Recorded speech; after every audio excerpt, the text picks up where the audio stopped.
أعوذ بالله من الشيطان الرجيم بسم الله الرحمن الرحيم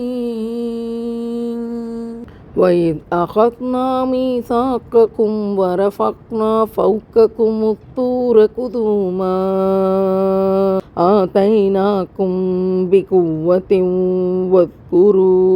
واذكروا ما فيه لعلكم تتقون. நாம் உங்களிடம் வாக்குறுதி வாங்கி தூர்மலையை உங்கள் மேல் உயர்த்தி நாம் உங்களுக்கு கொடுத்த வேதத்தை உறுதியுடன் பற்றி கொள்ளுங்கள், அதில் உள்ளவற்றை நினைவில் வைத்து கொள்ளுங்கள். அப்படி செய்வீர்களானால் நீங்கள் பயபக்தி உடையோர் ஆவீர்கள் என்று நாம் கூறியதையும் நினைவு கூறுங்கள். மூசா நபியினுடைய சமூகம் இஸ்ரவேலர்கள் அவர்கள் சிரவணக்கம் செய்வதற்கு மறுப்பு தெரிவித்த போது அவர்கள் மீது விழுமாறு அல்லாஹ் ஒரு மலைக்கு ஆணையிட்டான். அப்போது அவர்கள் அந்த மலையை பார்க்க அது அவர்களை மூடிக்கொண்டது. உடனே அவர்கள் சிரம்பணிந்த நிலையில் கீழே விழுந்தார்கள். பயத்தின் காரணமாக தங்களுடைய முகத்தின் ஒரு பகுதியால் சிரவணக்கம் செய்து இன்னொரு பகுதியால் அந்த மலையை பார்த்து கொண்டிருந்தார்கள். அப்போது அவர்கள் மீது இரக்கம் கொண்ட அல்லாஹ் அவங்களை விட்டு அந்த மலையை அகற்றினான். எந்த சிரவணக்கத்தின் மூலம் எங்களை விட்டு அல்லாஹ் இந்த வேதனையை அகற்றினானோ அதை விடவும் அல்லாஹ்வுக்கு விருப்பமான சிரவணக்கம் வேறெதுவும் இருக்க முடியாதுன்னு சொல்லி அந்த மக்கள் தங்களுடைய சிரவணக்கத்தை அவ்வாறே ஆக்கி கொண்டார்கள். இதையே அல்லாஹ் தூர் மலையை உங்களுக்கு மேல் நாம் உயர்த்தினோம் முத்தூர குதுமா என்ற இந்த வசனத்தில் அல்லாஹ் சொல்லி காட்டுகிறான்.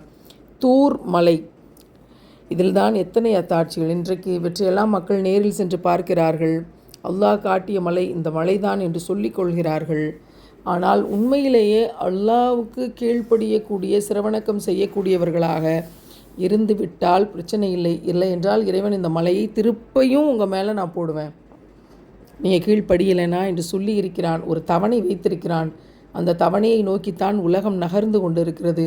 3ஆம் உலகப்போர் வந்துவிட்டதா என்று பேசி கொண்டிருக்கிற இந்த காலகட்டத்தில் தூர் மலையிலிருந்து அல்லாஹ் தந்திருக்கக்கூடிய இந்த எச்சரிக்கை மிக மிக மிக மிக யோசிக்க வேண்டியது. இந்த காலகட்டத்தில் மலையை திருப்பவும் உங்கள் மீது போட்டு மூடுவேன் என்று அல்லாஹ் சொல்லியிருக்கிறான். அப்படி ஒரு நாள் வரும், மஹ்தி அலைஹிஸ்ஸலாம் வருவார்கள், உலகம் முழுதும் ஒரு குடைக்கு கீழே வரும் என்ற அந்த நாளுக்காக ஒவ்வொரு முஃமினும் காத்திருக்கிற இந்த பொழுதில் யா அல்லாஹ் இந்த ரமலானின் பொழுதில் எங்கள் பாவங்களை மன்னிப்பாயாக. உலக முஸ்லீம்கள் அத்தனை பேரும் தூய்மையான சிரவணக்கம் செய்யக்கூடிய முஃமின்களாக இருக்க வல்ல ரஹ்மான் அருள் செய்வானாக.